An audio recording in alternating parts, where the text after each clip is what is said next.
जा रहे हैं कि सरकार में। Thank you very much for speaking with us, Mr. Doval. You have given several speeches in seminars and conferences, but this is your first sit-down interview as such on a question-answer session. So there are many questions that I have, but I understand there's a time constraint. And so I will get straight to the point on the Agni Path scheme. Was there any need to tinker with a scheme which has been working with a process of recruitment and a system of hierarchy which has been in place for so long? Well, thank you very much for this interview. I'm grateful to you, and it's a very contemporary subject which is needs to be deliberated and discussed. I'll tell you, firstly, we must understand security is a very dynamic concept. It cannot remain static. Security is only in relation to the environment in which we have to protect our national interests and in which we have to protect all our national assets. In this context, if we see, the whole world is undergoing a great change. The wars are changing their complexion. Increasingly, we are going towards a contactless war. We are also going towards a war against the invisible enemy. Technology is taking over at a very rapid speed. So what was good for yesterday is not necessarily good for tomorrow.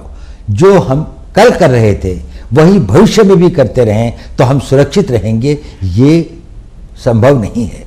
यदि हमें कल की तैयारी करनी है तो हमें परिवर्तित होना पड़ेगा। आवश्यक इसलिए था कि ये सारी के सारे जो इन्वायरमेंट है भारत के चारों तरफ सारे संसार के अंदर में वो बदल रहा है।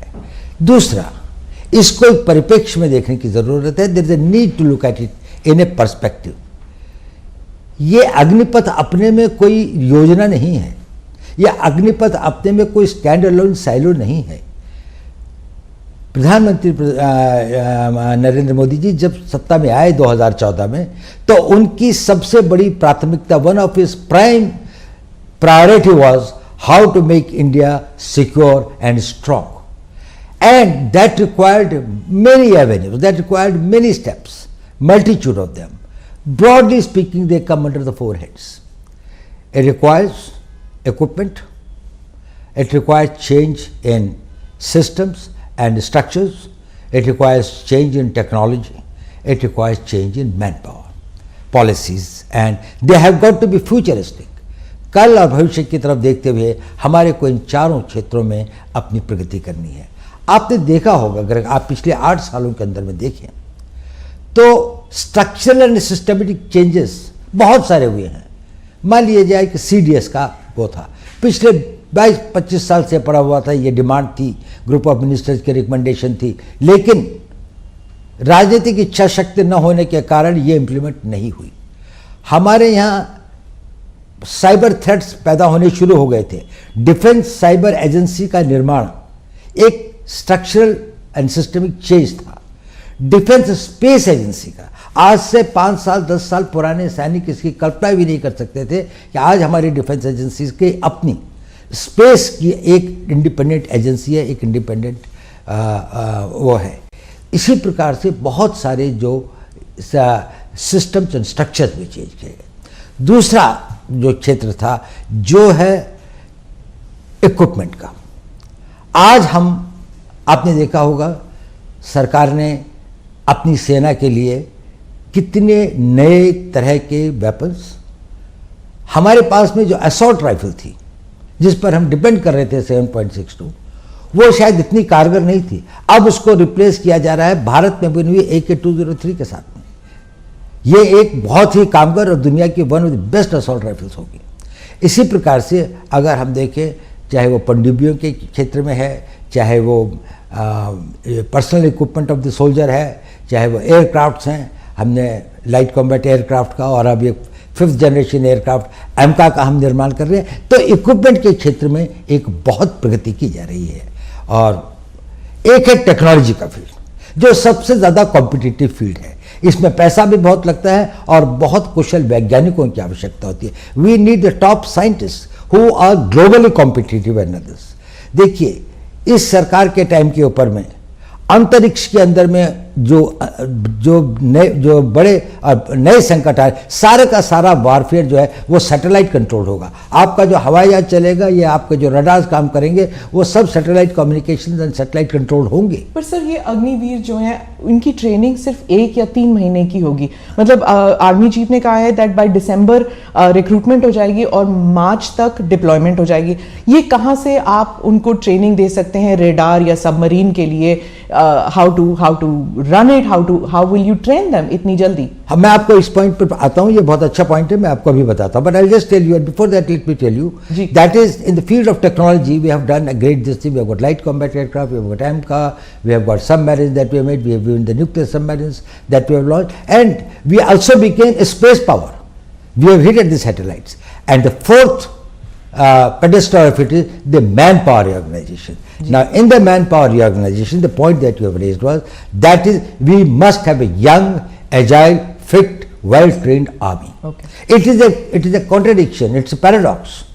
कि भारत का वो देश जिसकी सबसे यंग पॉपुलेशन है उसकी एक ओल्डेस्ट आर्मी है, जहां पर 2030 के अंदर में 50% लोग 25 साल से कम उम्र के होंगे, उसी देश के अंदर में जो सेना की एवरेज एज है वो दुनिया के सबसे अधिक एजेड आर्मीज में से है।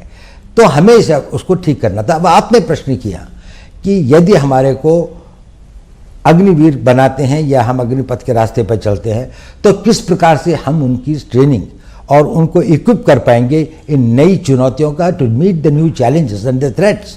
Will they be competent enough? Now let me tell you one thing.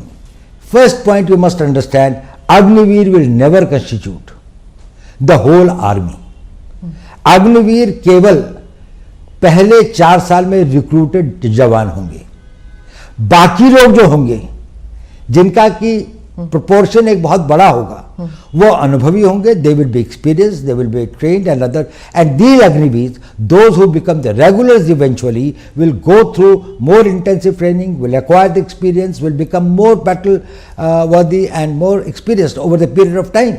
So Indian Army at any point of time will have a large number of people who, though recruited as Agniveers, but had been specially selected for their suitability, for their fitness, for their agility, for their motivation and for their aptitude for the job, and also did not have that sort of the personal problems by which they would like to leave the army and settle for something which is more stable and a personal life. So these persons will be well trained. So it is not only that the Indian Army will be having only this component. Yes, Indian Army will constitute at the level of the Jawans and the ORs who have been recruited through the process of Agniveer, specially selected, whose work, whose performance has been monitored and digitally monitored through various complex processes over a long period of time. Selection is one part. Even when you select people who are physically fit and others, it's a very small this thing. But when we observe them over a longer period of time, we are able to see that what sort of material do we have which will make the ideal soldier for the future. Imagine the army of 15 years hence, in which all those who have been recruited have come through the special 4 years probation period and then gone and joined the army. See their technical skills, see their motivation, their physical fitness and others. They will all be the people who will probably the cream of the Indian Army. Right. So my first question will be, I will go later into those who are not being amalgamated, but first about those who are going to be amalgamated into the service. There's already a system of your regiments and corps. Will it not demotivate somebody who has gone through the NDA, who's gone through the rigorous training process earlier, and then they'll see them as Johnny come latelys, abhi aaye hain, abhi fauj mein ghus gaye hain, and they're already getting the benefits that we were getting, but we had to put in so much more hard work. So will it cause a disruption, and will they be seen as lesser soldiers? देखिए, सेना में जाने वाला हर recruit fresh होता है, चाहे वो regular में जाए, चाहे वो अग्निवीर की तरह जाए, चाहे आज से 15 साल पहले जाता था, उसकी भी पहले 1 महीने की सर्विस होती है, फिर 6 महीने की होती है, फिर 1 साल की होती है। वो शुरू नहीं होता है 15 साल की या 12 साल की सर्विस के साथ में। एक बात, जहाँ तक रेजिमेंट्स का सवाल है, इसमें 2 बातें समझनी चाहिए। ये जो रेजिमेंट्स का कंसेप्ट है, इसको कोई टिंकर नहीं कर रहा है। अगर रेजिमेंट्स हैं तो आर्टिलरी की रेजिमेंट्स रहेंगी, आर्मर्ड कोर की रेजिमेंट्स रहेंगी, इलेक्ट्रिकल मैकेनिकल इंजीनियर्स हैं या इंजीनियर्स हैं या बाकी सारे हैं। ये जो रेजिमेंटल, कभी कभी इन्फेंट्री की कुछ यूनिट्स के अंदर में बारे में लोगों को भ्रम है। पहली बात तो अब कोई कास्ट बेस्ड रेजिमेंट्स बहुत कम बची हैं, सिर्फ 2 या 3 हैं जो कि अभी भी प्योर उसी एरिया के क्षेत्र को करते हैं, और ये एक कॉलोनियल लेगेसी है। अंग्रेज ये चाहते थे कि कोई भी चीज़ पैन इंडिया ना हो, और वो ये चाहते थे कि उनको किसी न किसी वर्ग में बांटा जाए और उस वर्ग या क्षेत्र के प्रतिनिधि के रूप में जाए, उनका कोई नेशनल पर्सपेक्टिव नहीं हो, क्योंकि इससे उनके अपने कॉलोनियल एम्पायर को एक खतरा था। देखिए मैं आपको बताता हूँ, इसी इंडियन आर्मी को फर्स्ट टाइम ये नेशनल आर्मी के रूप में कब आई? आज़ाद हिंद फौज की तरीके से, when it became the Indian national army. क्या था उसका? 60,000 की फौज थी। कोई रेजिमेंट थी इनकी? थी रेजिमेंट।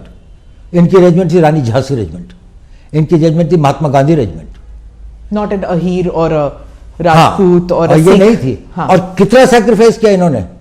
60,000 में से 40,000 मारे गए। इतना एट्रिशन हुआ था।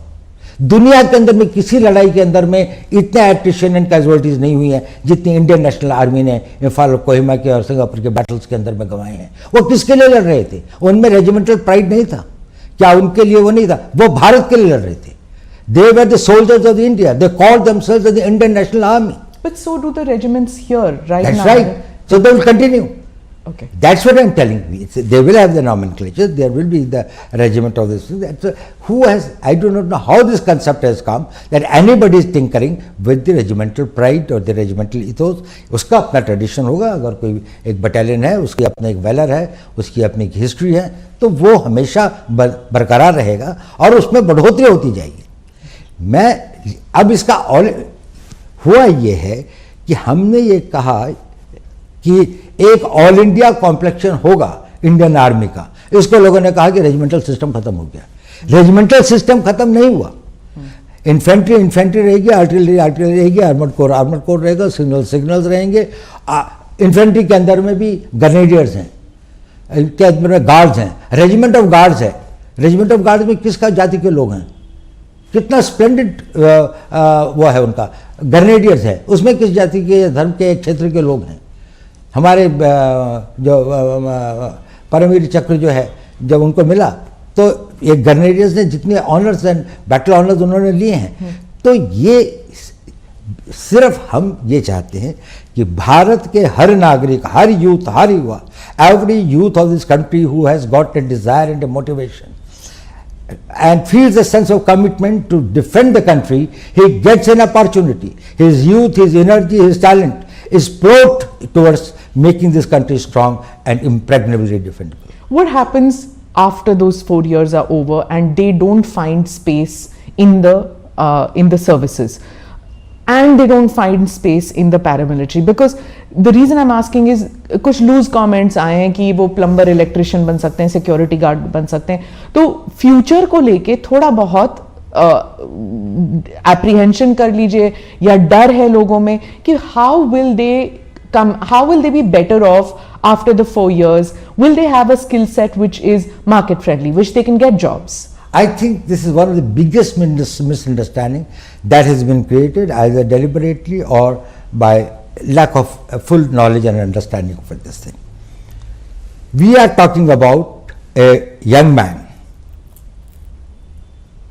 who is 22 or 23 years old, has done 4 years of service and now is in the market. Compare him with any other 21, 22 years old man who has not become Agniveer. This person has become disciplined. He has got the capability to work in a team. He has learned skills. He has developed the confidence, and he is trainable. His mind and his vision, he has got an all India perspective. So he is much more equipped to face the society. On top of it, he has been given a qualification that will be +2. That makes him comparable with any other persons in his age group to which the others are joining. So there is no avenue that has been debarred or closed for him. इसके लिए वो सारे रास्ते खुले हैं। उसके बाद उसके पास में 11 लाख रुपए के लगभग पैसा भी है, जिससे वो कोई नया कोर्स कर सकता है, आगे की पढ़ाई कर सकता है, यूनिवर्सिटी में जाना चाहे तो यूनिवर्सिटी की पढ़ाई कर सकता है। उनमें से कोई अगर टेक्निकल स्किल्स ज्वाइन करना चाहे तो पॉलिटेक्निक्स और उसको ज्वाइन कर सकता है। आजकल एवरेज एज सेटलमेंट की अपने करियर में 24-25 साल 26 साल होती है। देखिए, आज हम उस ज़माने में हमारे एज स्पैन के साथ में 1 लाइफ 2 कैरियर्स की बात करते हैं, अब तो लोग 1 लाइफ 3 कैरियर्स की बात करते हैं। कंपेयर करें, यही आदमी अगर 15 साल के बाद जाता तो 32, 33, 34 साल का होता। इस वक्त में अब उसको कोई ना ट्रेंडेबल है, उसकी एज इतनी भी नहीं है कि वो घर में बैठ जाए, क्योंकि अभी उसकी शादी हुई 3-4 साल हुए हैं। अभी उसके पास कोई छोटा बच्चा है जिसको पढ़ाना भी है, कोई लड़की होगी तो वही 15-20 साल के बाद शादी के लायक होगी। उसके पास में जिम्मेदारियां ही जिम्मेदारियां हैं। पहले का ज़माना फ़र्क था। ये जो सोल्जर था वो गांव से आता था और गांव वापस चला जाता था। गांव में रहने के लिए उसके पास थोड़ी ज़मीन होती थी और पेंशन पर गुजारा हो जाता था। आज पेंशन पर उसका गुजारा नहीं हो सकता, तो उसको सेकंड कैरियर की आवश्यकता होती है। 34 साल के बाद में इसका 40 साल का जीवन अभी और बचा हुआ है। इस 40 साल के जीवन में ना उसको हम नई ट्रेनिंग दे सकते हैं, ना उसको कहीं पर अगर ऑब्जॉर्व करें तो वो एक नए कैरियर की नई शुरुआत, नई जोश के साथ में उसको आगे बढ़ा सकता है। तो इसलिए इसको ये रखा गया है कि अगर वो 4 साल के बाद में आते हैं तो उनकी ट्रेनिंग, उनका डिसिप्लिन, उनका बैकग्राउंड, उनका आर्मी का कैरियर उनको समाज में एक ऊंचा स्तर देता है। उसके बाद उनके पास एजुकेशन भी है, और ये टॉप ऑफ इट है कि सरकार ने कहा कि 10% CPMF में होंगे, डिफेंस फोर्सेस के अंदर में, जो डिफेंस मिनिस्ट्री ऑफ डिफेंस के अंदर में कोस्ट गार्ड है, बाकी चीज़ें हैं जो कि उनके उसमें अंदर में आती हैं, डिफेंस सर्विस कोर है, और जो उसके अंदर में और काफ़ी मिनिस्ट्री का है। अब देखिए, ये 10% अग्निवीर का नहीं है, ये 10% उनके यहाँ भर्ती होने वाले लोगों की हैं। तो अगर फर्ज कर लीजिए कि CPMF की भर्ती 40,000 या 50,000 की है तो उसमें 5,000 जाएंगे। ओके। या 10% अगर जो उनके 3,000 या 4,000 लोग या 5,000 लोग जो है वो उनके जो उसका 10% नहीं होगा, ये इन नहीं। अब भारत आगे बढ़ रहा है, भारत की प्रगति हो रही है। पहला आदमी अग्निवीर जब रिटायर होगा तो आज 5 साल के बाद में होगा। उस वक्त भारत की इकोनॉमी 5 ट्रिलियन की इकोनॉमी होगी। प्राइवेट सेक्टर एक नई गति और नई दिशा के साथ में आगे बढ़ेगा। डिफेंस इंडस्ट्रीज जिस तरह से बढ़ रही हैं, बहुत सारे ऐसे काम होंगे। डिफेंस पब्लिक सेक्टर अंडरटेकिंग्स के अंदर में जिस प्रकार से विस्तार हो रहा है, कंट्री के अंदर में मैन्युफैक्चरिंग बढ़ रहा है, उनको लोगों को ये लोग चाहिए जो डिसिप्लिन्ड हों, ट्रेनेबल हों, और जिनके साथ जिनके पास में उम्र हो। इनका सबसे बड़ा एसेट है इनकी उम्र, कि ये अभी भी यंग है। इस उम्र में कई लोग अभी भी अगर जाए पॉलिटेक्निक के अंदर में लोग भर्ती होने के लिए जाते हैं तो उनमें से कई लोग 22, 23 साल के होते हैं, 2 साल 3 साल का कोर्स करते हैं। उसके बाद वो अपने लिए एक मैन्युफैक्चरिंग जाए, कोई कंप्यूटर का कोर्स करते हैं, 2 साल का कंप्यूटर का कोर्स करें। इंफॉर्मेशन टेक्नोलॉजी के फील्ड में इतने वो हैं, तो इनके लिए स्थान ज़्यादा होंगे। इनका भविष्य टोटली सुरक्षित है और इनको किसी प्रकार की चिंता करने की बात नहीं है, क्योंकि इनके पास में 22 साल की उम्र है, इनके पास में 4 साल देश की सेवा करने का एक सर्टिफिकेट है, इनके पास में एजुकेशनल क्वालिफिकेशन की एक वो है, और उसके अलावा इनके पास में एक ऐसी धनराशि भी है जिससे इसको इन्वेस्ट कर सकते हैं। और अभी इनकी इनकम्बेंसीज नहीं है, अभी इनके परिवार नहीं है। जो ट्रेनिंग के लिए चाहे तो कोई मद्रास जाना चाहता है, कोई कश्मीर जाना चाहता है, कहीं भी जा सकता है। वो मोबाइल है। जब वो 34 साल की उम्र में आप उसको भेजते हैं, उसके साथ सबसे बड़ा अन्याय है, क्योंकि ना तो वो घर बैठ सकता है, ना लोग ऐसी जगह पे जा सकते, वो अपने क्षेत्र से बाहर भी नहीं जा सकता। आई गेट दैट about कि जब वो बाहर निकलते हैं। Now the thing is that आप खुद गांव से हैं sir, you are a son of an army person, you have worn the military uniform, the police uniform, you've been awarded the Kirti Chakra, military honor for a policeman. You understand that when you go back to the village, the respect that a uniform gets. Now many in the villages are saying कि ये 4 साल के छोकरे बाहर निकल के आएंगे, they will not be given the same respect, that वर्दी will not have the same honor, the respect that it had, because it doesn't carry with it the weight of national service over decades. मेरे ख्याल से ये भी पूरा भ्रम है।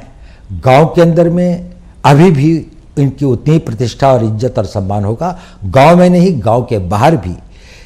ये देश की एक बड़ी भारी निधि होंगी। ये इतने हजारों की संख्या में जो ये बच्चे होंगे, जब ये ओवर द ईयर्स समाज के भिन्न भिन्न भागों में जाएंगे, when they will go and man positions in different walks of life, they will bring with them the work culture, the ethos, the values which they have imbibed in army. Army has sent them in as a totally transformed persons. So they will be the great harbingers of the change. वो परिवर्तन को एक नई दिशा देंगे। और ये जो लोगों को भ्रम है कि इनका सम्मान और इनका वो नहीं होगा, ये बिल्कुल गलत है। मेरे ख्याल से अग्निवीरों को उतना ही सम्मान होता है। आज भी कितने लोग अपनी कोशिश करते हैं, पारिवारिक कारणों से सेना को छोड़ के कभी कभी आना पड़ता है। कुछ लोग हमेशा से पहले कलर सर्विस कितनी थी, 1962 तक तो 7 ईयर्स थी। उसके बाद में भी समय समय पर इसने ये कहा गया है कि इसको वो किया जाए।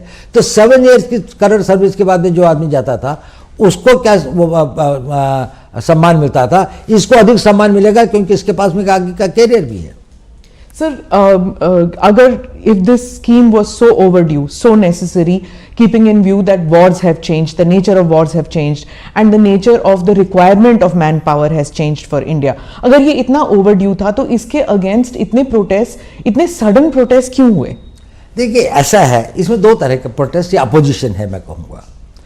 एक तो ये है जो कंसर्न है, वो देशभक्त भी हैं, उन्होंने देश की सेवा भी की है और अपने जीवन का बड़ा भाग जो है देश के लिए अपनी जानों की बाजी भी लगाई है। उनको फियर ऑफ अननोन है और जब भी कोई परिवर्तन आता है, any time that a change comes, उसके साथ में जुड़ी हुई anxieties and fears are always there. कुछ भय होते हैं, कुछ आकांक्षाएं होती हैं, कुछ अनागतवती चिंताएं होती हैं जो आदमी को घेरती है। इतना बड़ा परिवर्तन, इतना बड़ा चेंज हो जाएगा तो कहीं ये तो नहीं सब कुछ पलट जाएगा।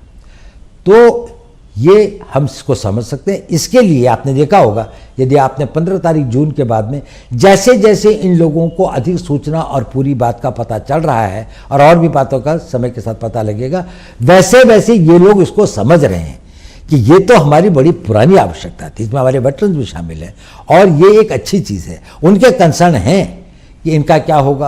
अब उनको पता लग रहा है कि इनके लिए भी एक भविष्य निश्चित करने की योजना है। उनको ये लग रहा है कि आर्मी के अंदर में जो एक्सपीरियंस लोग रहेंगे कि नहीं, अब उनको भी पता लग रहा है कि नहीं, आर्मी तो एक्सपीरियंस लोगों की, आर्मी डिमोबिलाइज हो रही है, ये लोग तो रहेंगे ही। और इसके बाद में जो आएंगे वो अग्निवीर के स्ट्रीम से आएंगे, वो एक दूसरे स्ट्रीम से आ रहे हैं, पर यही फिर आगे इनके 5 साल 6 साल 15 साल ये और सर्विस करेंगे। तो उनकी वो जो भय और आकांक्षाएं हैं उनमें धीरे धीरे कमी आ रही है। एक दूसरे वर्ग है, उसका ना राष्ट्र से कोई मतलब है, ना राष्ट्र की सुरक्षा से कोई मतलब है, ना वो राष्ट्र के प्रति इतने समर्पित हैं। उनके they are conflict entrepreneurs. What they want is that they want a conflict in the society. They would like to create anything which is close to the anarchy. Now these are the persons who will go for stone throwing, demonstrations, burning the trains and others, not what is the cause, but wherever there is an opportunity they think that they can emotionalize or mislead the people or they can have this thing. जो अग्निवीर बनने वाला होगा वो ना किसी प्रलोभन में आता है, ना वो किसी से बहकाया जा सकता है, ना वो किसी के द्वारा दुष्प्रचार के लिए प्रेरित किया जा सकता है। ये जितने लोग हैं, मुझे नहीं लगता कि ये वो लोग हैं जो कि सेना के लिए और सेना में जाने के लिए बहुत इच्छुक है या जिनके पास में एक साइकिक मेंटल सेट है। वो अपने घर में बैठ कर तैयारी कर रहे होंगे। Didn't the security establishment anticipate कि ऐसे conflict entrepreneurs जो आप कह रहे हैं that they will make use of this scheme to mislead people and to cause street unrest? Well, something was anticipated as well also, because we thought that, well, these people who have got a vested interest, they have got vested interest because some people are making money through the coaching centers. There are vested interest because they would like to discredit the government on any count. There are some vested interests who would like the youth to be provoked against the establishment and others. We had it, but then it's a democracy. We cannot take the action and we cannot do this thing. But once they take and transgress those red lines where the limits of their freedoms start undermining the country's national security or internal security or the law and order or the peace of the country, certainly the action is taken and has been taken. So you think that, in your opinion, street protests are justified to a certain extent in a democracy? Do you agree with that? Well, I think that the protests or the raising a voice, expressing your this thing is justified and is permitted in a democracy. But this vandalism, but this violence, it is not permitted and will not be tolerated at all. So our security forces, I mean the state police, I mean out here, they were just not equipped to handle it. We saw for hours together coaches burning. Hours together the coaches were burning. There was no firefighting equipment in the railway stations. Railway police हम सिर्फ देखते हैं marching, but वहां पे कोई railway police नहीं थी. 4-5 घंटे trains were burning. We've seen protests with regard to, the earlier protests also. 1 week they've been going on with regard to prophet remarks or with regard to anything. Policemen crying, sir, forces bhej dijiye, forces bhej dijiye. The impression one gets is that these reforms which you are bringing about in the forge, it's probably more needed for civilians, for the police. Well, I think reforms are required at various fronts. There's no doubt about it. I totally agree. Reforms are required in police, but it's such a huge country of 140 crore लोगों का देश है. इसके अंदर में कहीं कहीं जब कोई घटनाएं होती हैं, उसमें कहीं पर पुलिस की गलती होती है, कहीं पर सर्कमस्टेंसेस ऐसे होते हैं, कहीं पर सूचना का अभाव होता है. These are the things that it happens. They should be investigated, they should be corrected, lessons should be learned to see that they are prevented. There is no justification in case the violence takes place. So, आप conflict entrepreneurs की बात कर रहे थे. As far, I mean, I understand that you cannot divulge much about it, but आपने coaching centers की बात की. Is there also a political element that was funding maybe, or that was pushing these young men onto the streets to pick up stones? Well, in many cases the FIRs have been lodged. Wherever there have been incidents of violence, people have been identified. There have been TV cameras and others. Probably it's only after the due investigation that we can say that which were the forces behind it and who did it and why did they do it. And I would not like to preempt something or presume something, but I think the investigations must be done very thoroughly. So, because there are some politicians who are saying, and this is across the country, many politicians feel कि ये जब अग्निवीर बाहर आएंगे, they could be mercenaries for hire. It could pose a risk, law and order situation in their states also. So, is that fear valid, or would you just dismiss it? It is totally invalid. I have been in the business of security for last 55 years. I can tell you, if there is any guarantee in the society to keep peace, stability, rule of law, it will be the citizenship and the civilian population of this country who have to become law-abiding. And you will find the best of the law-abiding citizens in this youth who will not only abide by the law, but will make others and will be the harbingers and the nucleus of the people who will have a nationalist sentiments, who will protect the national interest and create that environment. An environment of this thing is a creation of the undisciplined minds. People have got no sense of commitment, जिनका ना राष्ट्र से प्रेम है, जिनका ना समाज के प्रति कोई उत्तरदायित्व है, ना जिनके अपने प्रति कोई इस प्रकार का उनका ध्येय या लक्ष्य है कि हम राष्ट्र के निर्माण में क्या कर सके. ये लोग अच्छे लड़के होंगे, फिजिकली फिट होंगे, उसके बाद 4 साल की ट्रेनिंग में केवल इनके शरीर ही नहीं बढ़ते हैं, इनके मस्तिष्क के अंदर में भी एक ट्रांसफॉर्मेशन आता है. उनका सोचने का तरीका फर्क होता है, उनका एक नेशनल पर्सपेक्टिव बनता है, एक ऑल इंडिया पर्सपेक्टिव बनता है. जब ये समाज में जाएंगे और बड़ी संख्या में ओवर द ईयर्स समाज के, सरकार के, प्राइवेट सेक्टर के विभिन्न अंगों में जब ये होंगे, तो ये अपने चारों तरफ, अपने परिवारों में, अपने गांव में एक ऐसे वातावरण का वो करेंगे और एक इस प्रकार की फोर्स की तरीके से इमर्ज होंगे जो कि हमारी इंटरनल सिक्योरिटी के लिए एक बड़ा भारी एसेट होगा. और इंटरनल सिक्योरिटी जो है वो बहुत आवश्यक है हमारे राष्ट्र की एक्सटर्नल सिक्योरिटी के लिए. But sir, don't you understand that, और don't you see the fear that ये जो इंटरनल सिक्योरिटी को जरा भी डिसरप्ट किया जाए, इवन इन पॉकेट्स, जैसे आपने CAA स्टर में देख लिया, उसके बाद हिजाब रिमार्क्स हो जाती हैं, may be not the hijab and the Prophet remarks, but CAA stir and the agriculture reforms की जो लॉज थे, अगर इसमें क्या होता है that the word goes out that on the street that if you push the government, if you push the security establishment to a certain extent with street protest, there could be a roll back. So, is there any chance that because of these street protests, there could be a rollback to the Agneepath scheme? There is no question of any rollback. There is no question. It is. Let me tell you one thing. This is not something which is a knee-jerk reaction which has come overnight. This has been being debated and discussed for decades. In 70s, we had General Krishna Rao Committee, of which General Sundarji, General Chibbar, they were the members. They talked about reorganization and reforming of the army, including the manpower policy, technology and others. So you're talking 40 years back? No, not only that. It is not only 40 years back. Then there was this thing of the Arun Singh Committee report in 1989. Then there was a group of ministers, this thing.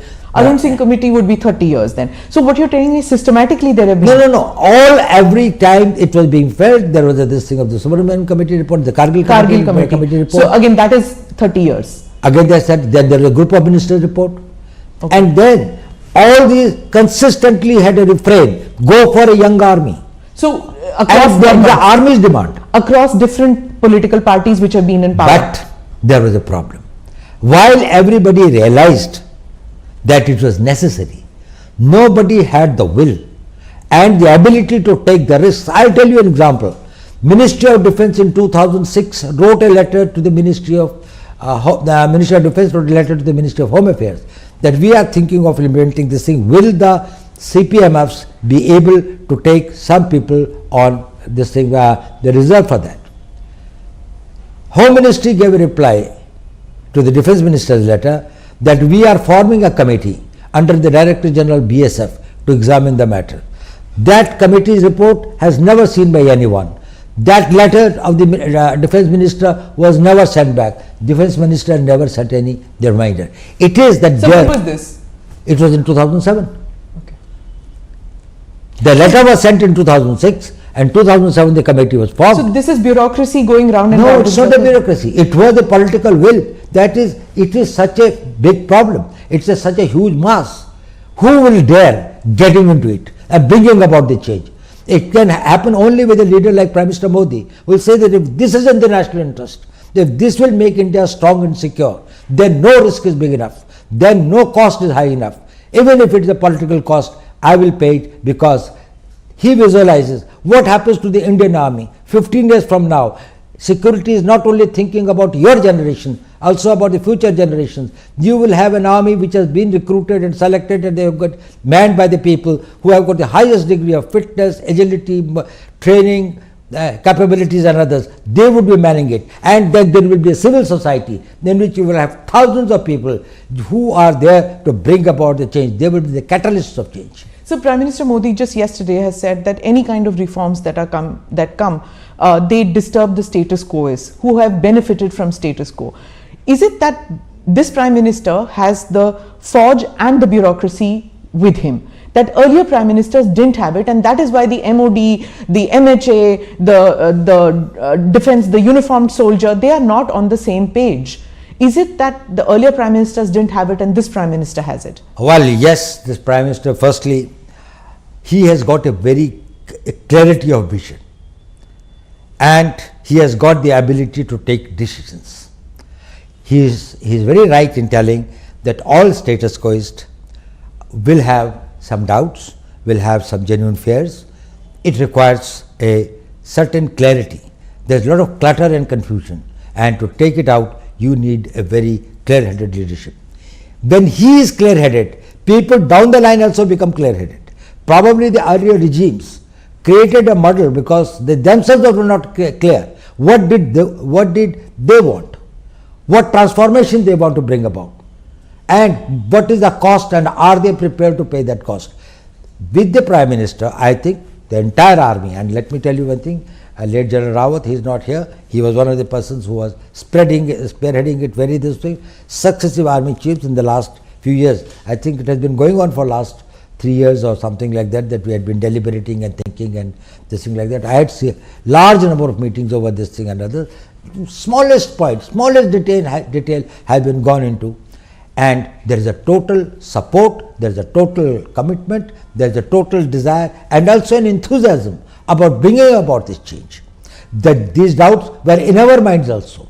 We resolved those doubts. Okay. We tried to find out how we can minimize that, how we can mitigate the possible threats and the dangers. So you've been with Mr. Modi since he took office in 2014. There's been a doctrinal shift in India's relations with Pakistan since he's become Prime Minister, since you've been the NSA. You've seen several regimes change in Pakistan. Do you think, from a security perspective, is it possible for this kind of, I will not talk to you, you have to stop terror, till then I will not talk to you? And can nations prosper with that attitude going forward? I'll tell you one thing. We cannot have peace and war at the choice of our adversary. If we have to protect our interests, we will decide when and with whom and on what terms we will have peace. When our core interests are involved, there is no question of peace at any cost. There has got to be a peace. We want very good relations with our neighbors, Pakistan included. We would like to have good relations with them. We would like to have very normal relations with them. But certainly the tolerance threshold for terrorism is very low. We certainly would not like to make our citizens as sitting ducks for the terrorists who come and this thing. Thank God, and I think I must this thing to the God. In last 8 years, this country has not seen any terrorist this thing except Jammu and Kashmir, which has been this thing of a proxy war. So it's a different type of a proxy war. Just before that, say between 2005 to 2014, we had Bombay, we had Pune, we had Kanpur, we have got Delhi, we have got this whole range of this, Bangalore, Ahmedabad and other. What was the whole range of this thing the country was being this way? If we were not firm, if we were not very decisive, if we did not have the clarity, we will fight it. And we will not beg for peace at any terms. So you spoke about Jammu Kashmir, so I have to say this because we saw that when Article 370 was taken back, you went there. You went to Kashmir, you spoke to the people. We saw that happening. What do you have to say to people who are victims of these lone wolf attacks which are happening? Yes, I agree that that terrorism as such from Pakistan is gone, but then these are these lone wolf attacks, soft targets which are going. How will you cope with that? How will terror end in every form in Kashmir? Well, this is a problem of security, and we are dealing with it, and we are dealing with effectively. Firstly, you must understand one thing. Post 2019, the mood and the temper of the people of Kashmir has totally changed. People are no more in favor of Pakistan, in favor of terrorism, in favor of this thing. You can see, where is Hurriyat today? Where are those Bandh calls? Where is this Friday Hartals? They have all gone this thing like that. But some individuals, some young boys who are misled or who are this thing, they are getting into this thing. We are doing our best to persuade them. Their families are trying to persuade them. A lot of change has come about, but still there are few persons and some individual tanzeems, the militant organizations and others who are still operated and go by a mistaken notion of their beliefs or whatever is that they want to be the Fidains and they want to come. They do create problems for us. We are fighting them. And we are fighting them with total resolve. There is no way to deal with the terrorists. We don't deal with terrorism. We have to deal with the terrorists. And terrorists, their equipment, their weapons, their explosives, their money, and we on all fronts are trying to tackle it.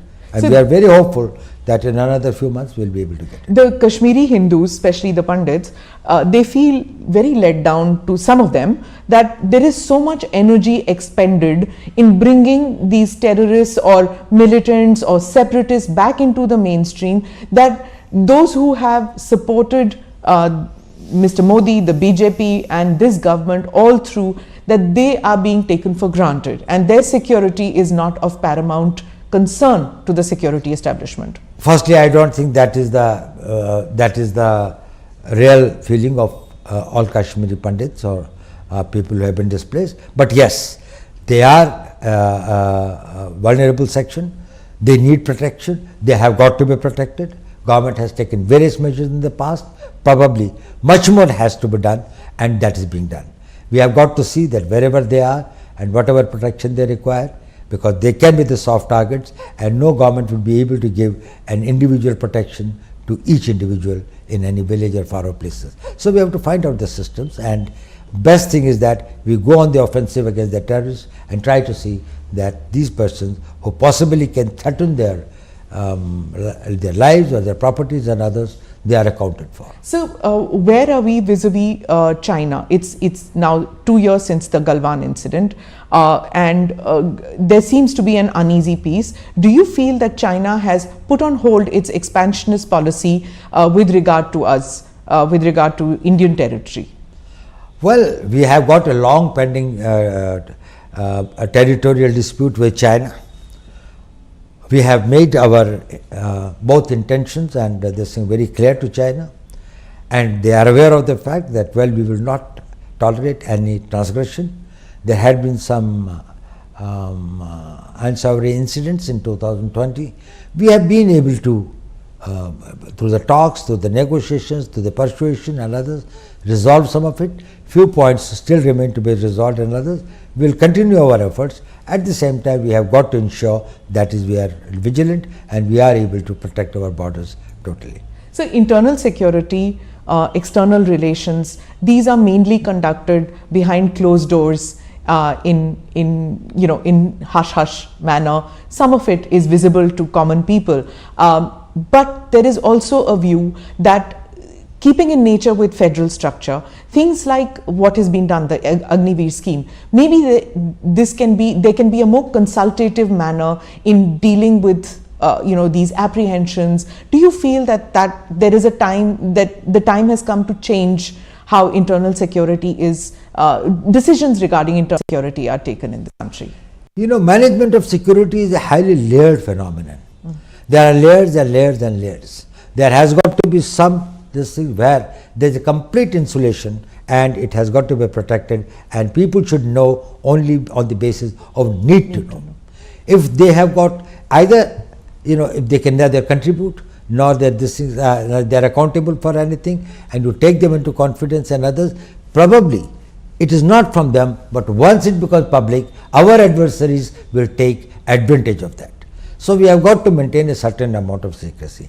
As far as the consultative process is concerned, India's democracy and India's this thing is so open. If it was not such a this thing, you would not find that on every issue, if there are 100 people, there are 101 opinions, and they are freely expressed from the street to the press to the media and everywhere.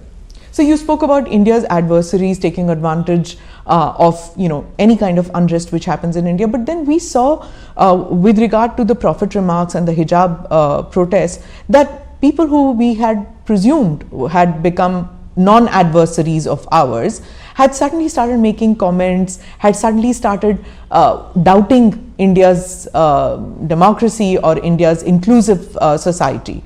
Do you feel that these protests have gone beyond this and have damaged us terribly? Well, it has, in the sense India has been projected, or rather some disinformation has been spread against India, which is far from the realities and the truth. And probably there is a need for us to engage them, to talk to them and convince them. And you would have found that, well, wherever we have gone or wherever we have engaged with the concerned people, both outside and inside, we have been able to convince them and try to find out this thing, and it will subside. But it happens. When people get emotionally aroused and others, sometimes their behavior is little disproportionate to the actual event, but it has this thing. Does it put the security establishment on a back foot when these kind of street protests take place on very sensitive topics like the Agni Path scheme? Well, I don't think that it puts this thing. The only thing is when the law is transgressed. If there are protests, if there is a point of view that people want to have this thing, they have got the right to dissent. In a democracy, that is a right that should be honored, and that should be it should be given ample space. But when it starts hurting the national interests, when it starts undermining the national security, when it starts threatening the life of a law-abiding common citizen, when it starts causing pain to him, it becomes intolerable.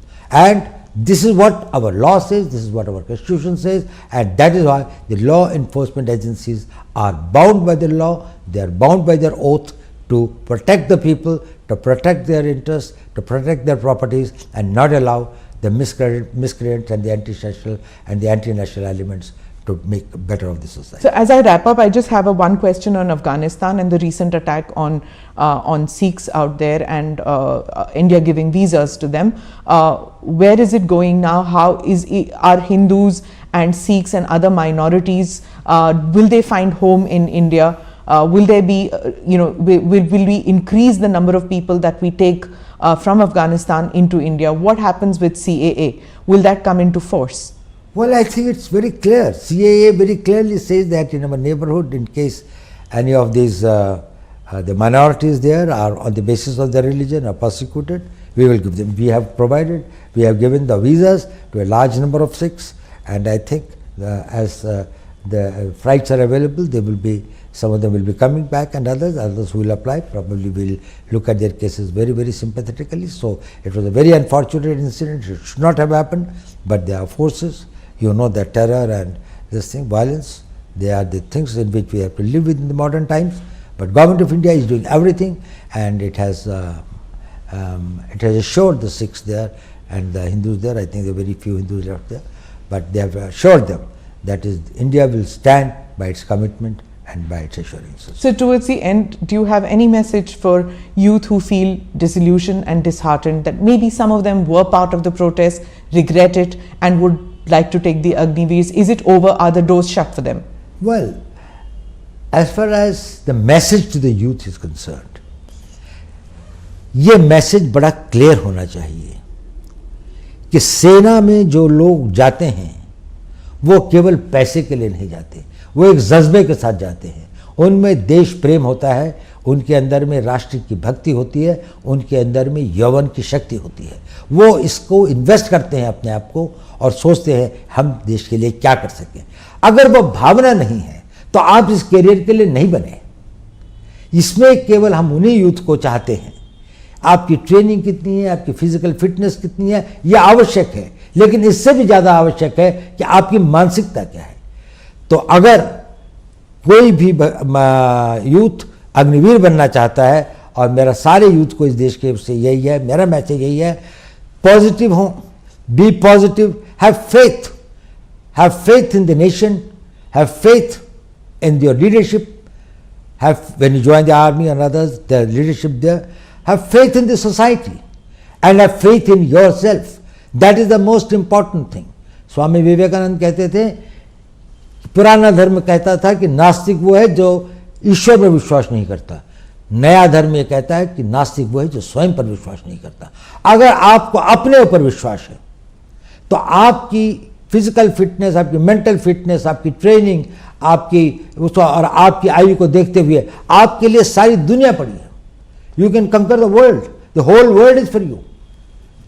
अगर आप डिमोरलाइज्ड हैं, अगर आपकी negative thinking है, तो आपको सारी चीजें पॉजिटिव होते हुए भी भविष्य अंधकार में दिखेगा। भविष्य में आस्था रखिए, अपने में विश्वास रखिए, और आपका भविष्य बहुत उज्जवल होगा। धन्यवाद Doval ji, thank you so much for speaking with us.